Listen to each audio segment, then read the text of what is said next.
Assalamualaikum warahmatullahi wabarakatuh. Waalaikumsalam warahmatullahi wabarakatuh. Nuwun sewu dumateng para bini sepuh lan para bapak, para undangan, para lenggah wonten tiyangipun Pak Siko sak kulawarga mriki. Kula namung sedremi ngiyaraken apa ingkang dados niat lan ajatipun Lik Dami Pak Siko sak kulawarga niatipun ngawontenaken rakitan ambungan sampun jangkep perlunipun ingkang angka sepindah anggenipun nuwun kalih Gusti Allah ingkang Maha Kuwasa pinten kelawan dalu. Gandeng ngawontenaken jeneng sengkala saperlu nandahaken kalane Ibu Bumi, Bapa Kuwasa, Bapa Adam, Ibu Kawa nandahaken kalane malih ingkang bakal sing bakalaken dusun mriki nandahaken kalane malih sing nurunaken dinten jedha rinten kelawan dalu lan angger pitu pekenan gangsal utuh 3 dasa sasi rola tan 8 windu kawan ingkang kleres dinten Jumat Legi saperlu Cimbas Dami gadah mendha babaran marak ngantos 3 upami tulus sae badhe dipun pitung daloni witawi dipun mulih. Lah sak menika sampun dipun mulih lujeng dinten Jemaah Legi Mrake menika pinujipun pitung dalipun simple wis dipun mulih panuwunipun saged to wilujeng saged tulus saged sae ngantos sak lamine sampun manggih alangan tunggal punapa gampil anggenipun nyeta sandang kelawan tedha rinten kelawan dalu panuwunipun Gusti Allah maringono berkah kekuatan, keselamatan, kejenjeman, kemareman apa ingkang dipun cipta kangge dipun openi Pak Sipur Lik Dami simendani wau sageta tulus babar pinangkal sampun mangke halangan tunggal punapa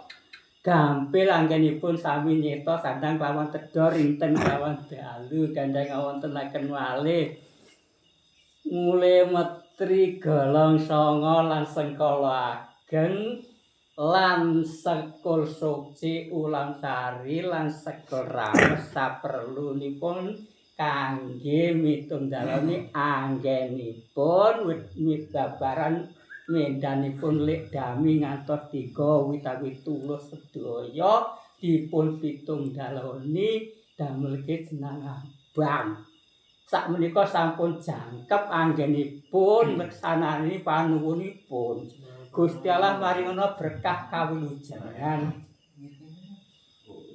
Sampun manggih halangan tunggal punapa gampil anggenipun nyeta sandang kelawan tedha rinten kelawan dalu gandeng awontenaken malih sekul suci ulang sari sekabat segarwa sak putra ngantos sak jangkepipun saperlu kangge mitunggalani anggenipun babaran semplinik mendanipun Lik Dami ngantos tulus kados 3 sampun manggih halangan tunggal punapa gampil anggenipun nyeta sandang kelawan tedha panuwunipun Lik Dami lan Lik Sipur Gusti Allah maringono tulus babar pinangkar anggenipun ngopeni mendha sak lamine sampun manggih halangan tunggal punapa gampil anggenipun nyeta sandang kelawan tedha rinten kelawan dalu gandeng awontenaken malih sekul Quran sedaya ambengang sampun jangkep beruntung ngawilujengi anggenipun mitunggalani mendanipun Pak Sipur babaran ngantos 3 awitipun awilujengi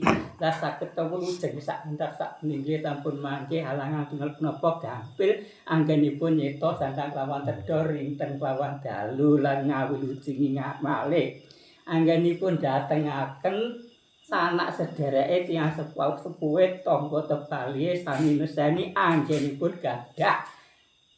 mitunggalani mendanipun Pak Sipur ngantos 3 wilujenga sak ngantos sak nggih sampun mangke alangan tunggal punapa gampil anggenipun nyeta sandang kelawan tedha menika niatipun Lik Dami kumpul kacan Pak Sipur sak kulawarga sampun jangkep sedaya kula aturi mestani kabul dumateng sederek kula sanesdayanipun.